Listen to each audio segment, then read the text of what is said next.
नमस्कार मो नाम उमेश पाणिग्राही मु ड्राइवर ट्रेनिंग इंस्टीट्यूट ब्रह्मपुर रे प्रिंसिपल अच्छी। तो आम इंस्टीट्यूट विषय में किसी कहवाक चाहूँगी। आम इंस्टीट्यूट रे 30 डेज रो फ्री HMV ट्रेनिंग कराऊँगी। जो मान पाखे लाइट लाइसेंस अच्छी 4 चकिया लाइसेंस जोटा लाइट लाइसेंस जोटा अच्छी से माने सेठी आम पाखु आसिक फ्री रे हेवी लाइसेंस कराई पारे। तो से आम पाखु आसला 30 डेज आपको से रहा पड़ो। आपंकर रहा खाइबा DL LL कस्ट 2टा टी-शर्ट सबू फ्री रे मिल आपको गोटे टंका भी क्या देवार ना।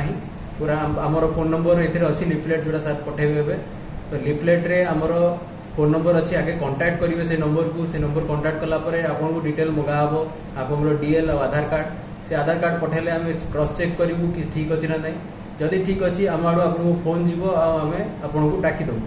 तो से क्या किसी देवार नहीं केवल आमर 2टा नंबर जो लिफलेट रे अच्छी। तो ये नंबर तले दिखाई तो से जोगाजोग